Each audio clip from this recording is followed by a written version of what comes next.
we want to go ahead and get started with our stakeholder meeting. We're hoping to have some special guests today. So, but we'll go ahead and get started because I want to make sure that we don't run out of time. Looks like we've got a few folks joining.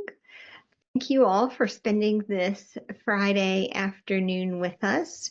I know, it's busy and we had lots of out of office responses today when the invite went out. So thank you for being here.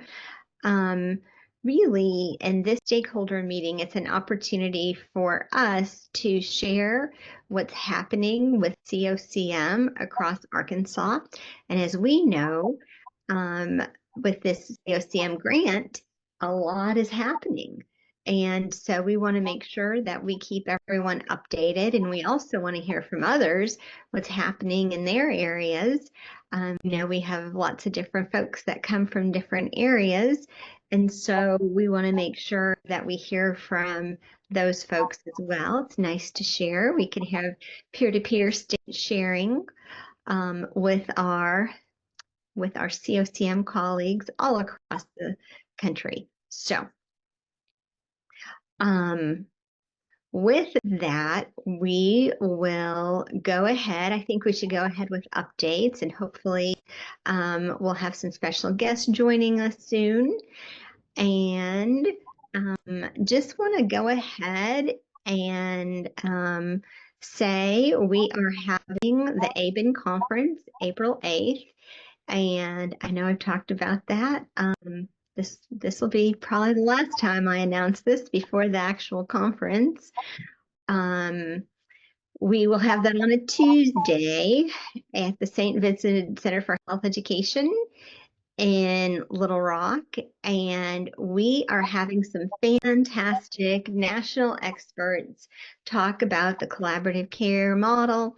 We'll have people here.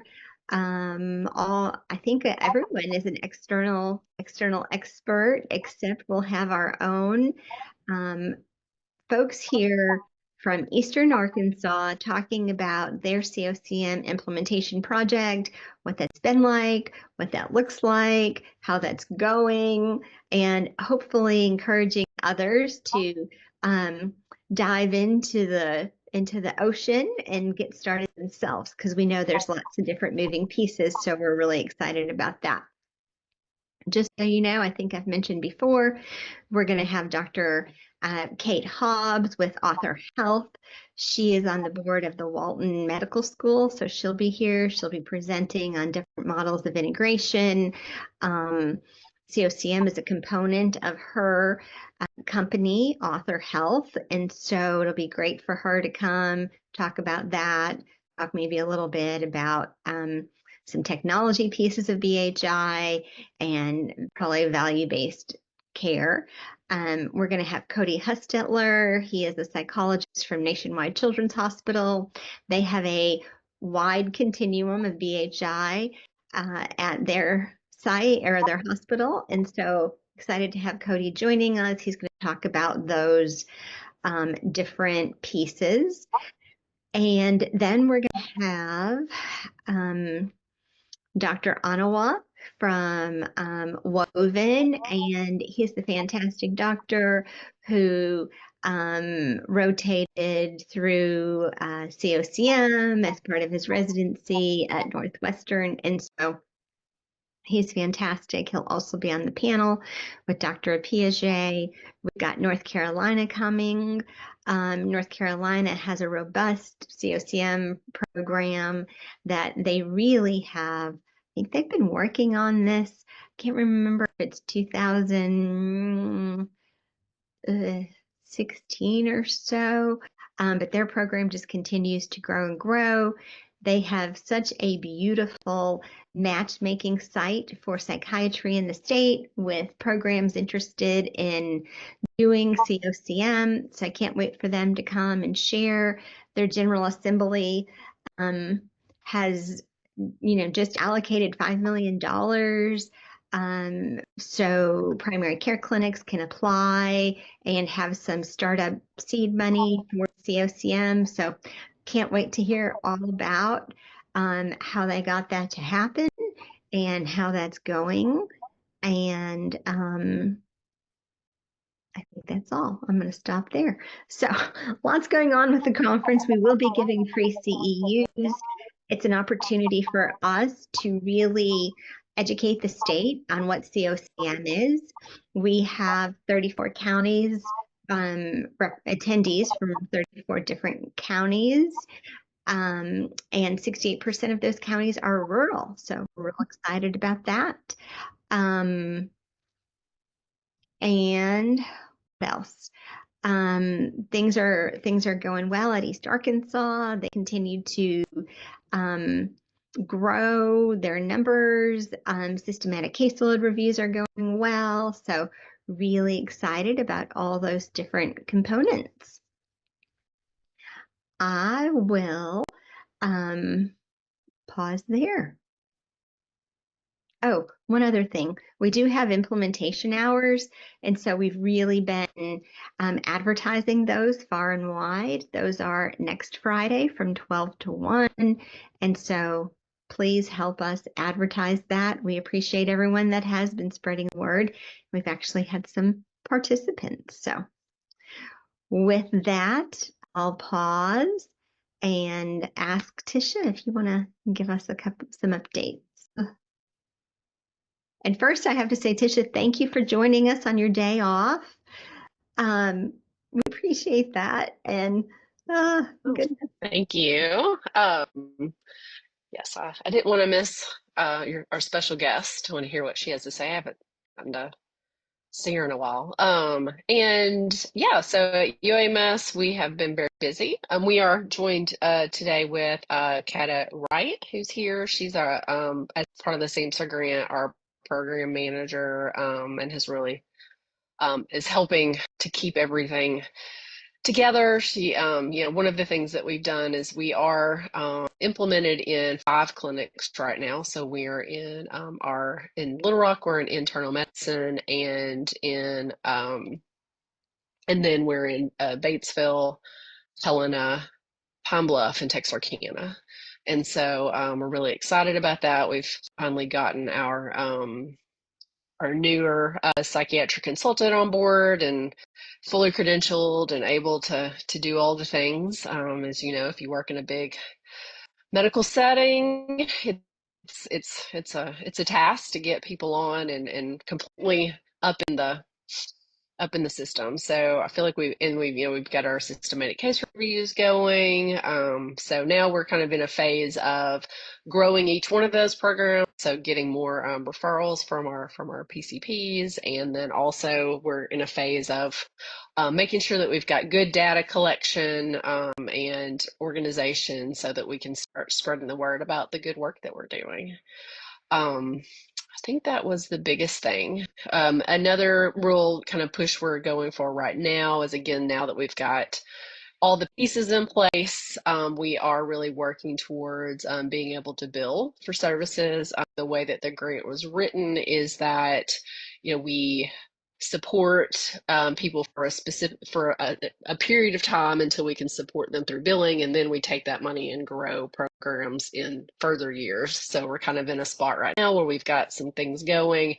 We're trying to support the people we have through billing, and then use the money that we get to continue to grow. So that's a big focus that we have right now at UAMS. So those are the big pieces. Lots and lots going on. If anybody has specific questions about what we're doing, and thank you for having us here. Oh, awesome. Thank you for all the work you're doing, Tisha, on this project and spreading this at different clinics.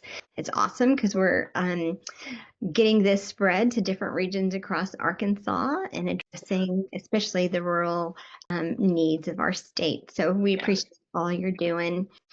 I had one more thing I forgot. We are also in the process of trying to bring on a piece of a child psychiatrist that we have. That's he's newer in the UAMS system and located in Northwest Arkansas. And so we've got a lot of child needs throughout the state. And so that's also one of the pieces that we're working on kind of expanding. Absolutely. So much needed.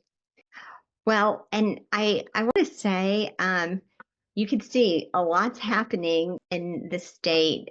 But as I mentioned just a little while ago, we have a special guest today. We have Dr. Ratzliff here with us. Hello, Dr. Ratzliff. It's so nice to see you. And we're so grateful that you're here joining us. One of the things that we thought would be a great opportunity is to invite Dr. Ratzliff. She is the co-director of the AIMS Center and a psychiatrist, and we've invited her here to really help level set and explain what is the collaborative care model and different components. And so with that, we are so grateful that you're here today, that you're able to join us. And Dr. Ratzliff, we are a very informal group. We're a pretty small group. You probably know some of the folks on here. So I just invite you to come off mute. And if you could explain to us what is the collaborative care model, I think that would be great. We just want to make sure we have a good understanding. Great. I'm happy to do that. Thank you for inviting me. I do see a few familiar faces on here. It's really nice to see you, Tisha, again. I got a chance to visit some of your programs last year on a site visit, and it's always so exciting to see just all the good access to care people are building as part of the collaborative care model. So it's really fun to be here. And Patty and I know each other for a long time actually now, so it's very nice to see you as well. I do have a few slides, so I will try to share those. I don't know, it looks like I have sharing privileges. Okay, great. And let's see, can you see that? Yes. Is it tiny or is it big? Is it big enough? I can't tell on my own screen. So. I think it's big enough for me. Great, okay. Now it's great. Okay, great. I can make it even a little bigger. Part of what I've realized is I can at least try to do some, doing it in a different window allows me to still see you guys. So, all right. Well, so I co-direct the AIM Center. I'm a psychiatrist by training.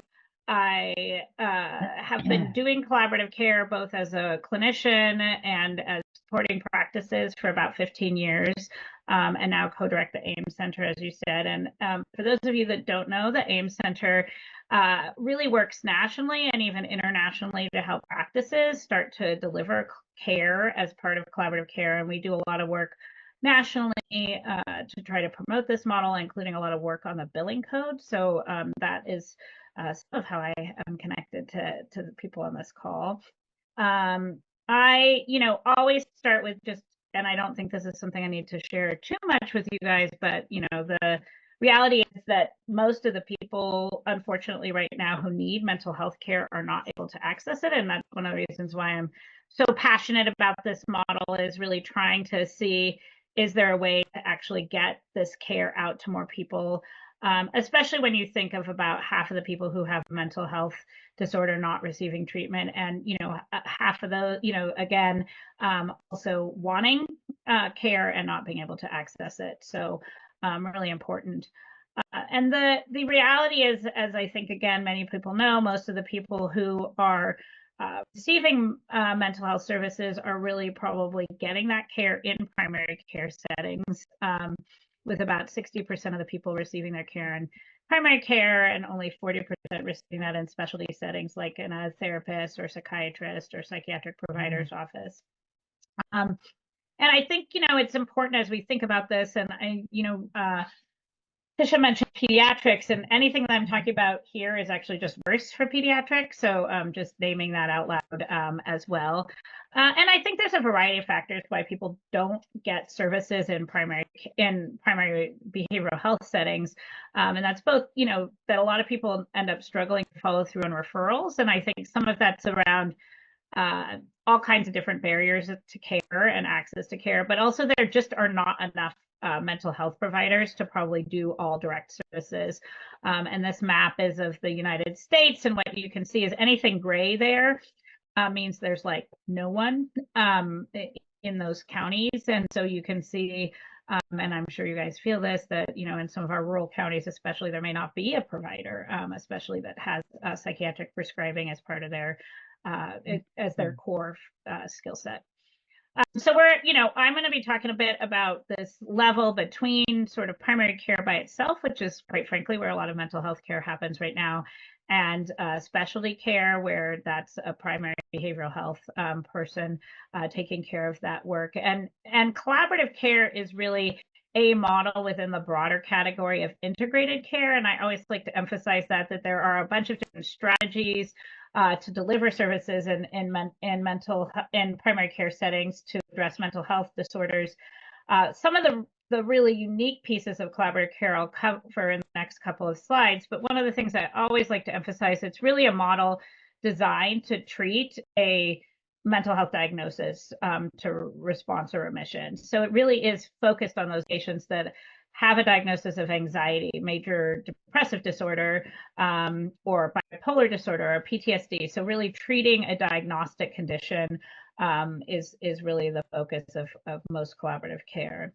So this is the collaborative care model, and I'm seeing, and I am also an informal person, so if you guys have questions along the way, like, feel free to stop me. I just noticed, okay, that the chat button went, so I want to make sure there's nothing. Okay. The collaborative care model really came up first in the early 2000s, and it really was in response to a recognition that, you know, a lot of mental health services were happening in primary care settings, and really taking what was considered at the time like a chronic illness model of care and saying, how would that work for depression? And the first trials really were mostly around major depressive disorder. So I'm going to describe what the IMPACT trial was. That's the largest trial to date. That was 1,801 patients that were randomized to one of two conditions. They either were continued care with their primary care provider, as that primary care practice would always do. So they could refer them out, they could prescribe a medication. One of the organizations even had a, therapist down the hall that they could refer to. They could do whatever they wanted to in terms of addressing that depression when it was showed up, or they received an episode of collaborative care. And this is what the collaborative care model looked like in that situation. They had a primary care provider working with that patient, and they really leveraged that relationship that was already established and added in two new roles. One of those people was a behavioral health care manager. The behavioral health care manager served two functions. One is care coordination of the whole team, and two, they generally were trained in brief evidence-based behavioral interventions that could be delivered in primary care settings, so that you really could then offer the full range of treatment with that primary care provider prescribing medications, behavioral health care manager delivering psychotherapies, brief interventions. And that whole team was supported by a psychiatric consultant. In the original trials, these were mostly psychiatrists. They were psychiatrists in the original trial. And that person had two roles. They did not see most of those patients in person. And that's why there's those dotted lines there to both the patient and the primary care provider, but rather put clinical input into the whole caseload through what's something called the systematic caseload review, which ideally is a weekly meeting between the psychiatric consultant and the behavioral health care manager, that's facilitated by a bunch of tools. And those include a registry to track the population of patients that have been identified as needing care. So that's essentially a list of 60 to 80 people that team is really focusing on. The use of validated outcome measures that were tracked over time, like the PHQ-9. So you'd have those lists of the scores, most recent scores and original scores in that registry tool. And then coming up with diagnosis and then treatment plans where you could really deliver the full range of treatment. So a lot of evidence-based treatment, including both medications and psychotherapies. So that was basically what the patients got in the collaborative care arm. That trial resulted in some pretty impressive outcomes. So at every single organization that was in that original trial, collaborative care or impact outperformed the usual care, getting about twice as many people better. This was looking at 12 months recovery. You can see that you still don't get everyone better. It was about 50 to 60% of the patients got better, would get better. So collaborative care, again, is supposed to complement that whole kind of continuum of behavioral health, but you got a lot more people better when you actually delivered had a systematic approach to delivering mental health services in primary care settings. There's some other things that have subsequently been shown around this, and I really like to talk about the quintuple aim, meaning that we're actually able, this is a model that can improve access to care, can improve clinical outcomes, it can reduce total costs of care. There was some work done on the original impact trial that showed that you saved about $3,500 in cost savings. A lot of those were medical care costs over the next 4 years after people had received an episode of collaborative care. We get really good provider satisfaction, and I think many providers also feel like they have increased productivity with the support that they get. Patients are satisfied with this, and then we also think there's an important role in reducing healthcare disparities, really improving health equity with equivalent or better outcomes. And just, to illustrate that part, these were the data from the original impact trial, and you could see when you looked at racial and ethnic groups, they had equivalent improved outcomes compared to usual care.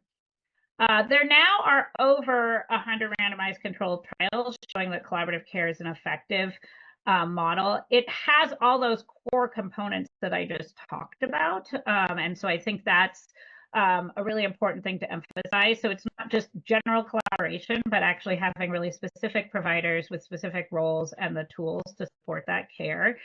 And, I would say at this point, we also recognize that collaborative care is probably helpful for a diverse range of populations and settings. So perinatal, adolescent, older adults, cancer settings. It can be rural, low and middle income countries, FQHCs, low income patients. There's also like a range of conditions that collaborative care has a strong evidence base to be able to treat, including, depression, anxiety, PTSD, chronic pain, dementia, substance use disorders, and bipolar disorder. There's a little bit of an evidence base for ADHD and pediatric populations as well. So I just wanted to highlight sort of how we think about now building capacity around this, because I think this is really important. Like, collaborative care looks a little different in each setting, but there also needs to be those core principles in place for every collaborative care program if you're going to ideally get the kind of outcomes that we were just talking about and also be able to bill for it. So most of the billing codes require these core components to be in place. That's team-based population care. So that's like a team wrapping around that patient. That's measurement-based treatment to target the regular use of measures. That's patient-centered collaboration with the team really surrounding that patient. That's evidence-based care being able to be delivered, so both medications and psychotherapy, although not every patient has both of those things. And that the team is then really accountable to monitoring their own metrics and making sure they're getting the kind of outcomes that we see in the trials, and if not, that they're actually adjusting how they're delivering care. So we always, when we work with practices, they have to have those core pieces in place, although there's always a little adaptation for who exactly serves in that behavioral healthcare manager role, for example. So I just wanted to talk a little bit about the team. I, alluded to that triangle, and I think one of the things we've seen as we go out and do this in the real world is that there are some variation in sort of who's available to be part of that team. The little definitions that I included below come from the Medicare Learning Network series, which describes how Medicare defines the team roles in the Medicare collaborative care codes. In general, collaborative care is billed out through the primary care provider or the treating or billing practitioner. That tends to be a physician or it could be a non-physician, but that's typically somebody like a physician's assistant or nurse practitioner that is in either primary care or primary medical role. Those folks need to be able to prescribe medications for patient care. There's a behavioral health care manager, and I think that this allows a lot of flexibility in who can serve in that role, but it needs to be a designated provider that has formal education or specialized training in behavioral health. Typical types of people that serve in that role are MSWs. We've seen nurses, in some cases psychology or like licensed mental health counselors. And ideally, they are collaborating with that billing practitioner, right? So the work that they're doing is going to actually be billed out under that treating practitioner. And then there needs to be a psychiatric consultant. And ideally, this person really has training in both the behavioral interventions and the psychotherapy and the medications, right? Because they're really going to be helping to provide diagnostic clarification to that team and also providing treatment recommendations across that full spectrum of treatment options. So for Medicare, that person needs to be trained in psychiatry and qualified to prescribe the full range of medications. So that is important to think about. And then lastly, we always think of the patient. They're not last in our thinking, but last on this list of people that we consider part of the team. So that's like a whirlwind. I was asked to give like kind of a little bit of an overview, but I wanted to leave plenty of time for questions. So I'll stop sharing now and I think I saw something come up in the chat, but I couldn't see it. So yes, we do have a question in the chat. Okay. And I'm going to just read it out to you. Sure. If Tommy, if you want to come off mute and ask the question, you're more than welcome. Or yeah, add to I'd be it. happy to. Perfect. Sorry, I'm not on video. Tommy, I'm a psychiatrist in St. Louis. Work with Mercy alongside Bree Strong, who's also on the call, I believe. And you see the model being used different ways, different specialties, and I love that. But as we look at the psychiatric consultant role specifically, what are your thoughts? Nurse practitioners, the training is so varied often. A lot of times there's not that robust psychotherapy or behavioral modification training, maybe a little bit less in the medication management too. But yet, from a cost perspective, it's much cheaper to provide that. So I see places are going to be increasingly using psychiatric nurse practitioners. And I just worry about a little bit of maybe quality and patient experience with that. But is anything available as far as studies or anything the AIM Center is doing to look at that? Yeah. So I do not know of any formal research that have compared the collaborative care outcomes and using different providers, like a psychiatric nurse practitioner versus a psychiatrist in the psychiatric consultant role. I will share a few of my experiences around that.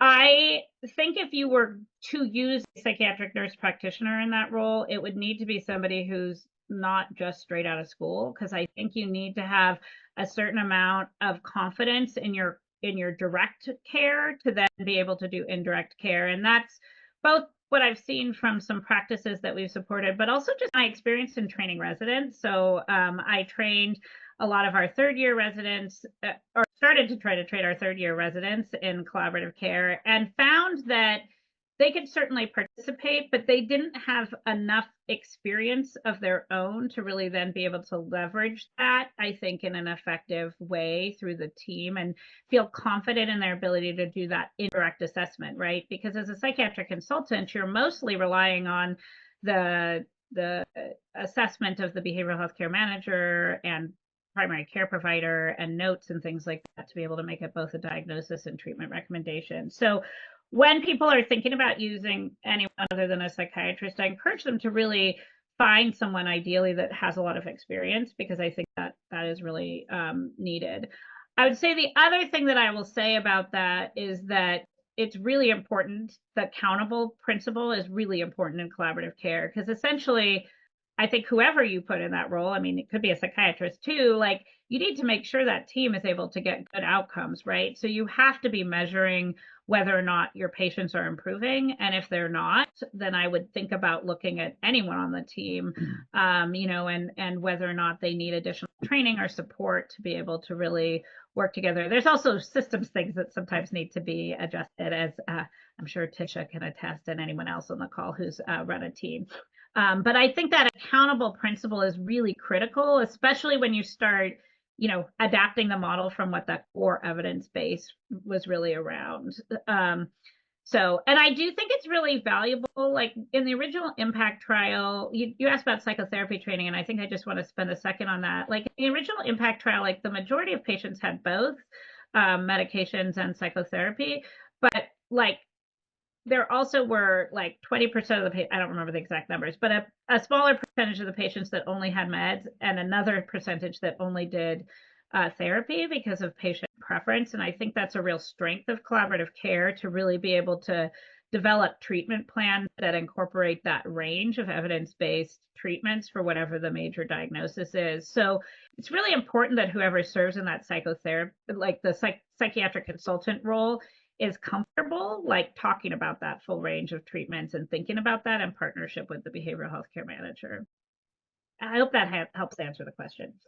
Oh, super helpful. Great point on accountability. And yeah, with our internal program with Mercy, we're talking therapy all the time. So I hear you loud and clear. Thank you. Honestly, I'll say in my own experience, treating patients, the meds are pretty easy. Like, I mean, honestly, sometimes there are not as many choices in the meds as there is in terms of thinking about with that behavioral health care manager, what else is going on? What are the psychosocial contexts, and how, what are some ways we're going to think about that for this patient, right? So, I appreciate hearing that resonance with that. Yeah, I want to kind of just echo that a little bit. I feel like that sometimes whenever people see like psychiatric collaborative care model, and our doctors are the same way, they just think medicine, medicine, medicine. And while that's a really important piece, and we need to have that as, as something that we're thinking about, a big piece of what we do is trying to figure out like, how do we help this person get better? And a lot of times that is not, I mean, it might be like adjusting and making sure that they're taking their medicine, and it might be that, they've tried a couple of things and things aren't working, but a lot of it is how to, what are the things that are impacting their functioning, their life, and most of that has to do with their behaviors. And we are been very fortunate at UAMS to have our psychiatrists are very behaviorally trained and think about things that way. So it's been really helpful for our team. Absolutely. It sounds like the perfect combination. And when I hear you talk and say the medications are the easy piece, I'm not a psychiatrist. I am a social worker by training. But these behavioral interventions, and when we do check-ins, if patients aren't increasing, then what's going on, and trying to adjust those interventions. One of the things we know collaborative care is a population health model. Would you be able to talk a little bit about that piece? Yeah, I mean, I think I would think about population health from two perspectives. One of the ways we think about that is that this is increasing access, and is a way, when we really think about like, how do we think about the health of our communities to increase the number of people that are able to access high quality evidence-based interventions for their mental health disorders, right? So by building that capacity out in primary care, ideally there's going to be more people actually accessing the care that they need. So I think that's one of the dimensions of population health that I think about a lot. I think the other piece that I think about is that in our actual teams, we're going to focus on a population of patients that are in active treatment, and we're going to track them on a registry. So that's a foundational and required piece if you're going to bill for collaborative care. And part of what that allows you to do is really help that primary care provider and sort of remove that burden from them of having to say, when did I see Sally again? Did she come back? Did she cancel her follow-up appointment that we made? You know, it really gives that role of tracking and doing proactive outreach and engagement to patients that have been identified as needing help, to actually get it and being a little persistent about that. I think that's really critical because unlike, you know, an earache where like if you're not feeling better, you're going back to your primary care doctor, right? Like if you still have pain, then, you know, 2 days later and it isn't just feeling like a viral thing, you're going to go back to your primary care provider.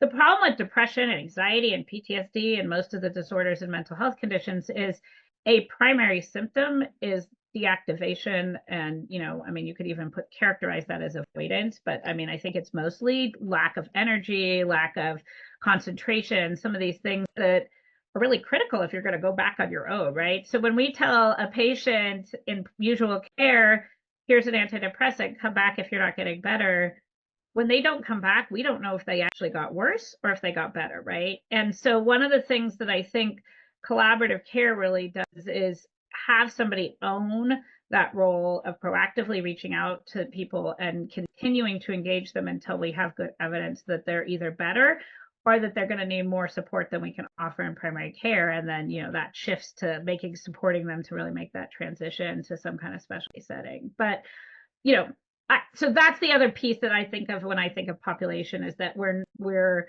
owning the care of that population. And then lastly, I'd just say, you know, it is an episode of care, and usually that means it has a beginning, a middle, and an end. And that's important too, because you have to graduate people back to usual care to have capacity to take on the next group of people. I think that next group of people is part of population health, because I think as a psychiatrist, I often was like, I'm not only responsible for the 60 or 80 people on my caseload, but the other 100 people in the practice that have depression, and I haven't actually seen them at all yet, right? And I'm always trying to, it is like a little bit of actually like owning the reality that like we have limited resources and we have to be thoughtful about how we leverage them over our whole population that we're responsible for. So I often felt like that was definitely something that we talked about in our psychiatric caseload review of like, who's ready, who is like better enough to kind of move on so we can open up capacity to that next person who hasn't gotten anything yet. And so that's I mean, I guess I say that's the other, you know, when you're thinking about that caseload, that's the other dimension of it, is like having some reasonable level of turnover so that you can create open capacity for that person who's going to come up that week, right, that has a new episode of depression. Does that help? If anybody else has other thoughts, there's other people who are collaborative care team members here that can answer that too. No, that's really helpful. And I think you had a hard stop today, so I want to be mindful. I'm actually okay. It was my colleague who did, so I can stay on for up until 11. So my time. So that's 1 your time. I'm sorry, I'm trying to do the math quickly. No. Not very good at doing that, especially with. Yes, we've got some time then. Awesome. Okay. I think we're going to have some measures of effectiveness of collaborative care. It looks like just came in. Yes. Maybe we can talk a little bit That would about be that. great. I guess I just want to ask, like at the patient level or at the clinic or organizational level, I just want to make sure I'm talking about the right level.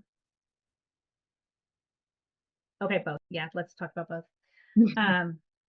So I talk about this a lot, the accountability piece, because I think that's actually really, really important. So I think at the individual patient level, I will say, like, pick a couple of measures and do them well. So, I mean, this is my own personal strategy. I think sometimes we get in our own way trying to let perfection be the enemy of the good, you know, in the sense that, do we have a perfect measure to measure everything, every different disorder? And should we have 10 different measures because there's 10 different diagnoses that we're targeting? I would say, you know, be thoughtful about it, but I would actually start with like getting really good at the PHQ-9. And I'll just say my experience has been, with a few exceptions, most of the time, it was a pretty good measure of how people are doing, because it covers like sleeping, energy, all of these things that are kind of core, like functional domains, actually. I mean, people are like, well, it is a functional measure. And I'm like, yeah, except for if you're not sleeping. I'm probably 100% sure that your life is not going quite as well as you would like it to be going, right? So it's not perfect, but it's a good place to start. So I would say pick a measure at or three, you know what I mean? Like we often use the GAD-7 and the PHQ-9 to do tracking over time. In pediatric populations, it depends on the age. So, we're seeing teams that are treating adolescents kind of using those measures still. Teams that are treating people under 12 are probably using other measures that include like parent or teacher assessment. So I just want to acknowledge the pediatric range looks a little different. It's helpful to know like what are the core things you're going to be targeting in your team, right? So if you are going to use a target substance use disorder, for example, there are other measures that you might need to add in to be able to address that. So pick measures that are aligned with the most common things in your population is what I would say for the patients, and start simply with one or two. And if that's going really well, then think about, are there other measures that we want to add into our mix? In part because every time you add that, like in your registry, there's now another column you have to pay attention to, and all of these other things. And it's just worth thinking about the benefits of adding additional patient-centered measures versus the potential downsides of that. So that's at a patient level.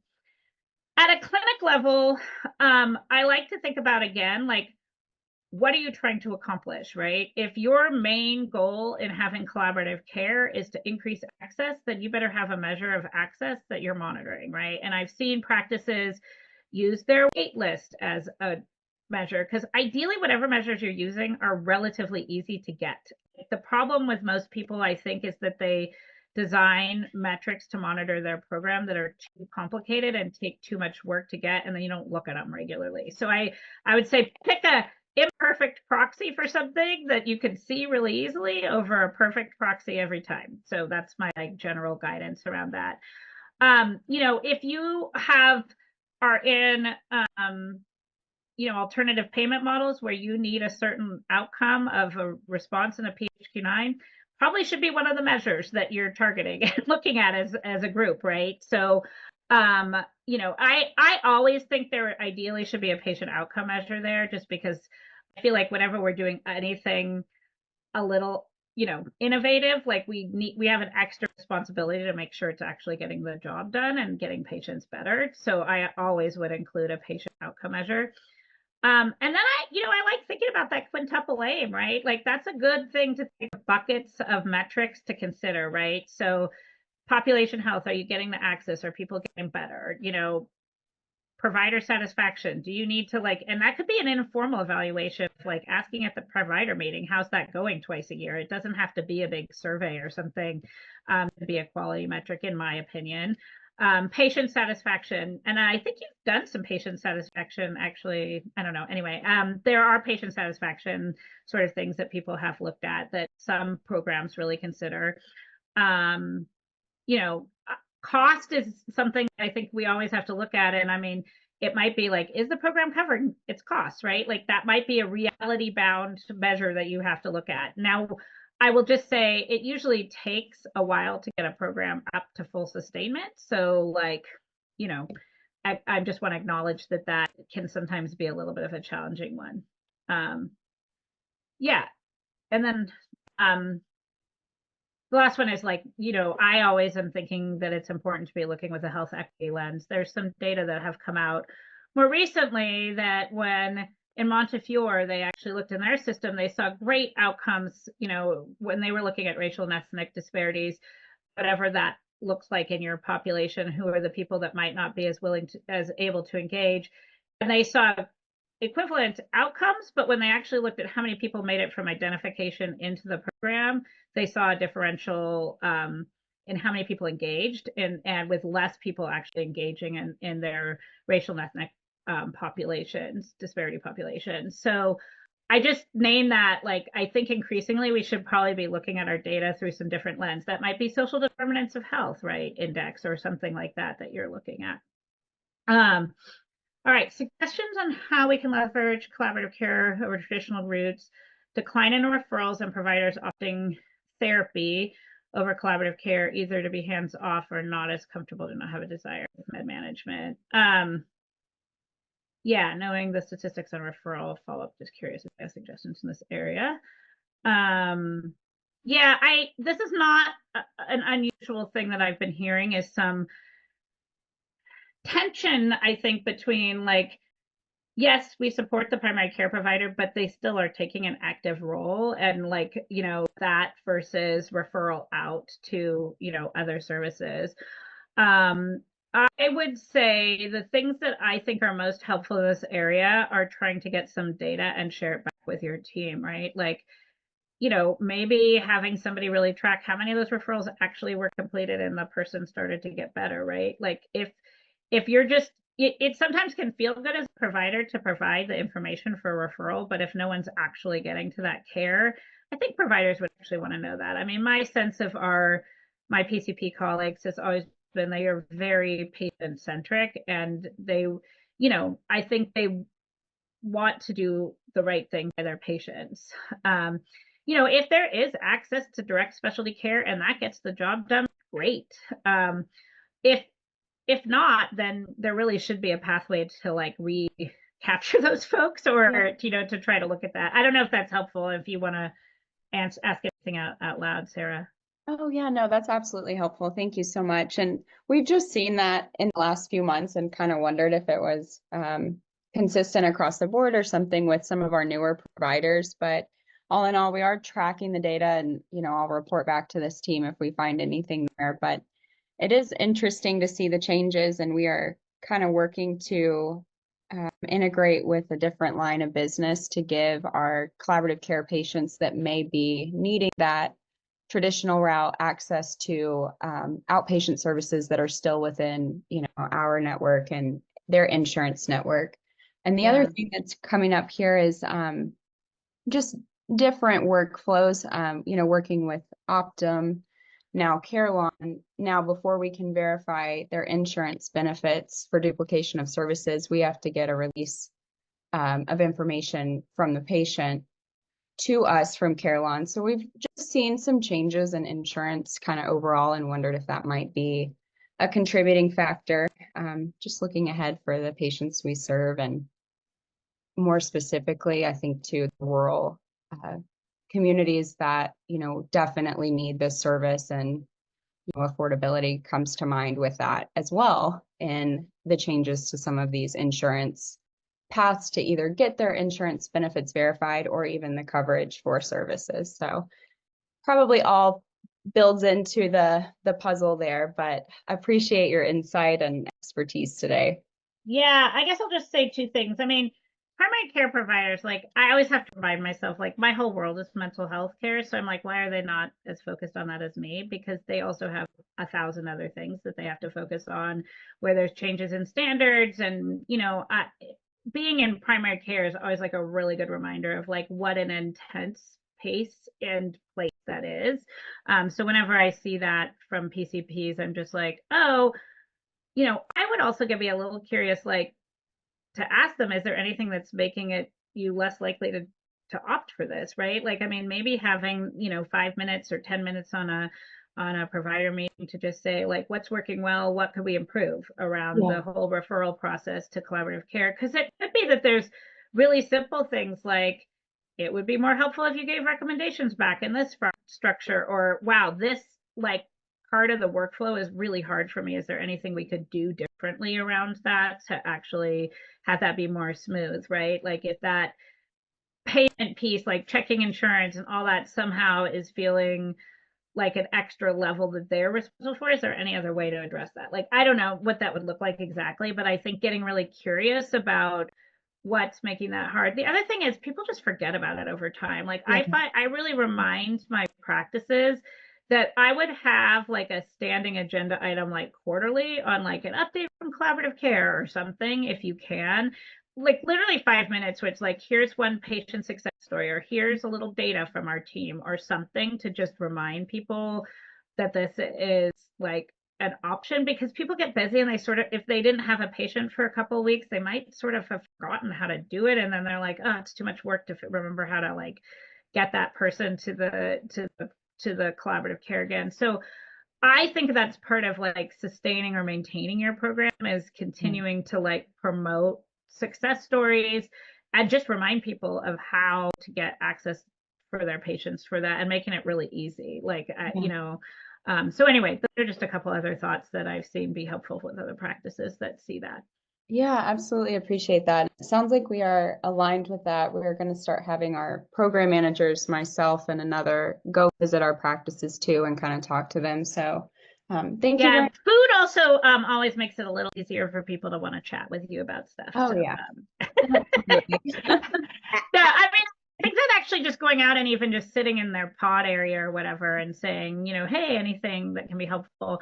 Another just like thing I've seen is like, if a care manager, you know, if they're seeing somebody who isn't referring regularly, putting the care manager into one of their like 15-minute slots to just go remind them about the program, make sure they know who the person is, say, hey, are there any people that you think might benefit from this? Let's get their names and get them, you know, we could reach out to them for you. Like that can be a really like helpful thing too, because you know, if there's somebody who's maybe more hesitant and hasn't had a chance to ask those questions in the bigger meetings, sometimes having that individual connection with the resource, and that could be virtual or real time, whatever your the care setting is. It doesn't have to be face to face.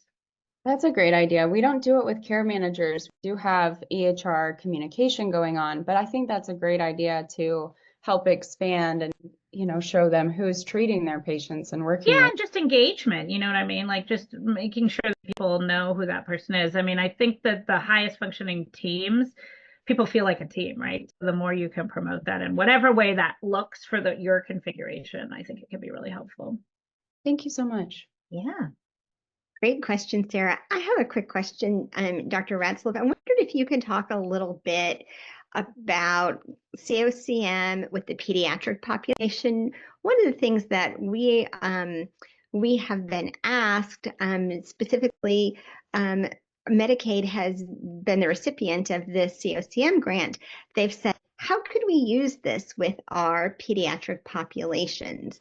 And so wondered if you could speak to thoughts and ideas on where you see programs with CoCM and pediatrics working well, and what does that look like? Yeah, we're working with New York State, and they received a SAMHSA grant as well so they're on their second cohort. What they did is specifically recruit practices that either were family practices that were serving a lot of patients with pediatric patients, or pediatric practices that maybe wouldn't have traditionally been, you know, likely to engage in building the capacity for collaborative care. And so they've sort of engaged those practices in a learning community to actually support implementation. So I think there were 5 practices per cohort, and it's been nice because I think collaborative there's less rigorous evidence base for collaborative care for pediatric populations. It's just true. And there are a broader range of needs around behavioral health, I think, in pediatric settings. So I want to acknowledge both of those things up front. Like, again, collaborative care is really good for diagnosable mental health conditions. That's what it's designed for. There's a lot of like behavioral psychoeducation that needs to happen, I think, in pediatric practices, you know, that's more short term. So just also thinking about like practices that would have enough need for, you know, actually collaborative care, I think is really worth talking about as people think about that. So those are some ideas around like maybe doing some learning communities, identifying practices and really helping support them getting through the workflows, because in many places the pediatric practices haven't necessarily like done as much like implementation sort of work and all that workflow work and all those things. You know, I've seen some interesting places trying to think about also how do you sort of, if you guys have like a child access line, which most states do these days, I just don't remember about Arkansas. you know, I don't know if you have that where people can do one-time consults for pediatricians to child psychiatrists. We have that in Washington State, like So anyone can. we have a grant through Children's where they're doing some of that now. Yeah. So kind of also thinking about, you know, are there practices that are utilizing that a lot and might want to build more capacity internally? Like that's an interesting question to think about. Maybe even where you might identify some practices that would be interested in thinking about capacity building. Because to me, that's sort of like level one of support is a one-time consult, right? And that can be helpful, but for those patients that actually and families and caregivers that is often, you know, that patient is sort of expanded, in pediatric practices to include the family and caregivers who need more support or engagement than the PCP can offer on their own. That's where collaborative care can really come in and be very, very helpful. So that might be a way to do that. And I think, you know, I think a lot of child psychiatrists know about this, but I don't think that it has not been quite as like advertised in pediatric like circles as much as maybe family medicine and internal medicine and some of those other settings. So I do think there's some also just general community education about what collaborative care is, what it does, you know, that it's a real process to implement it. It isn't just hiring a couple of people and hoping beautiful things happen. And then, you know, in other states, like North Carolina is another state that's done a lot of work in this area. I think they actually offer, like, we license a registry tool for our you know, as part of the AIM Center, and we have a pediatric version, and like they made that available to practices. So that includes I think it includes the Vanderbilt for sure. I think it has the SMFQ, which is for, you know, like more for mood stuff for kids, and the SCARED, which is anxiety for kids. So yeah, so I mean that's another thing that's like centralized you could offer supports like the registry tool, because building that can be a big barrier to implementation. So I'm just giving you guys like some ideas, and they're not very organized, but hopefully that's at least helpful for a range of things you might think about. This is fantastic. This is exactly what I was wanting to hear. So thank you so much. It's very helpful because, you know, sometimes you get these questions and it's like, whoa, there's a lot of moving pieces. So I'm glad you said we can't just hire people, put this in place and expect beautiful things to happen, right? It is a process. We have to build this foundation. And I love the idea about the education. You know, maybe doing some type of presentation at our pediatric conference on what is CoCM and how would this look? And some of the things we've done around that, we actually just did a whole workshop at ACAP, which is for Child Psychiatrists as a National Association, and we modeled something like we talked about what a program can look like. We modeled a little systematic caseload review so people understood like what does that indirect care actually look like, right? And you know, from a pediatrician's perspective, why would getting a like really like edited, efficient recommendation be helpful to them, right? And what is the role of the care manager? Why would you need that, and how could that be supportive to your practice? So, and then you know we see all kinds of innovations happening. Like one of our programs also has a community health worker that's part of their team, in addition to the care manager, to really be able to like engage with some of those psychosocial needs that maybe are beyond the scope of what the behavioral health care manager can do if they're managing a big caseload of 70 to 80 people. So, you know, also getting a little creative, like what are the needs in your pediatric, like in those conversations, it'd be interesting to identify what are the needs in your pediatric patients and what might a team look like to address those. As you're saying that, you know, we have a fairly robust Healthy Steps program here in Arkansas for 0 to 4 and well 0 to 3, but up until their 4th birthday. And so question, you know, might be, what could practices implement something like this in their pediatric practices to try to then support and bridge those patients after the Healthy Steps program? Yeah, I mean, I think that can be really great, and really think about the continuum of like, what are our resources for 0 to 4? What does 4 to 12 look like? And what does 12 and up look like? Because I think those are sort of natural divisions in the child. Well, I'm not a child psychiatrist, but I've been now supporting these practices. So at least I won't do the clinical stuff, but I'll happy to talk to you about the context. And I think really thinking about what are the needs for each of those.